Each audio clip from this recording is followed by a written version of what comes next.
નમસ્કાર દોસ્તો, હું છું વનરાજસિંહ ચાવડા. ફરી એક વખત જીવનની વાતો સાથે મળી રહ્યા છીએ. આપણે આજે વાત કરવી છે પિતાની.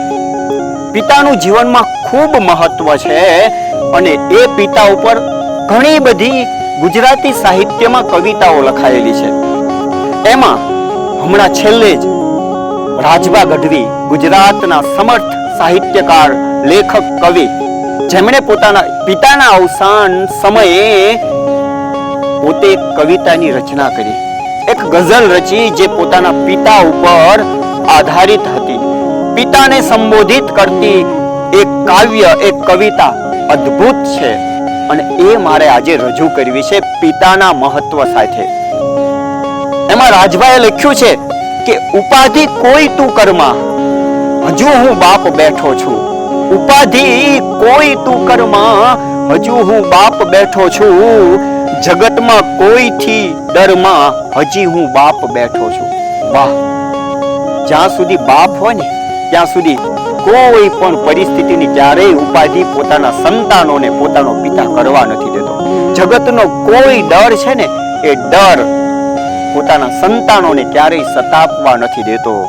આ પિતા છે.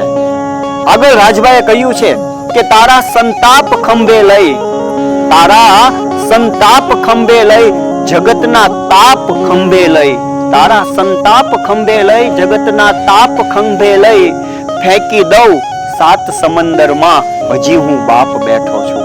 મેં કહ્યું તેમ જ્યાં સુધી બાપ હોય ને એ બાપ ક્યારેય પોતાના સંતાનોને કોઈ પણ પ્રકારના દુઃખ જે છે ને એ દુઃખની વેળા આવવા નથી દેતો. પોતે દુઃખને સહન કરે છે પણ એ પોતાના સંતાનોને ક્યારેય એ દુઃખના સંતાપ નીચે આવવા નથી દેતો. બધા જ દુઃખ પોતે સહન કરી લે છે, પોતાના ખંભા ઉપર ઉપાડી લે છે. આવો આ બાપ છે. જ્યારે હોય ત્યારે એનું મહત્વ આપણને નથી સમજાતું, પણ એ ચાલ્યો જાય ને ત્યારે એની અધૂરપ ખૂબ મોટી આપણા માટે હોય છે. આગળ રાજભાઈએ કહ્યું છે કે જગતના લોઢથી લડવા, જગતના લોઢથી લડવા, તને ઘણશીણીથી ઘડવા. જગતના લોઢથી લડવા, તને ઘણશીણીથી ઘડવા, કરું ચેતન હું જડમાં, હજુ હું બાપ બેઠો છું. ખૂબ સરસ વાત છે કે પિતા હોય ને પોતાના પુત્ર કે પુત્રીને, પોતાના સંતાનોને ઘડે છે. એ જગતની કોઈ પણ પરિસ્થિતિ સામે અડીખમ ઊભા રહી શકે ને એવું એક વ્યક્તિત્વ નિર્માણ કરવાનું કામ પિતા કરે છે. અને એટલે જ એ ઘણી વખત આપણને એવું લાગે કે પિતા આપણી સાથે અયોગ્ય વ્યવહાર કરે છે, પણ દોસ્ત પિતા છે ને એ લીમડા જેવા હોય છે. એ તમને ભલે એનો સ્વાદ કરવો લાગે પણ એની જે છાંયડી હોય ને એ હંમેશા શીતળ હોય છે. અને એટલે જ એ આપણું ઘડતર કરે છે. એટલે રાજભાઈએ કહ્યું છે કે જગતના લોઢથી લડવા, તને ઘણશીણીથી ઘડવા, કરું ચેતન હું જડમાં, હજુ હું બાપ બેઠો છું.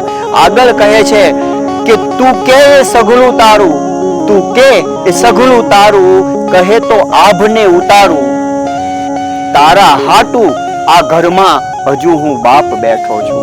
અરે આ જગતમાં, આ ઘરમાં જ્યાં સુધી બાપ બેઠો હોય ને ત્યાં સુધી ક્યારેય કોઈ પણ પ્રકારની સંતાનને ચિંતા હોતી નથી. તો આ છે બાપ. અને એટલે જ કવિ પુનિતે પણ કહ્યું છે કે ભૂલો ભલે બીજું બધું, મા બાપને ભૂલશો નહીં.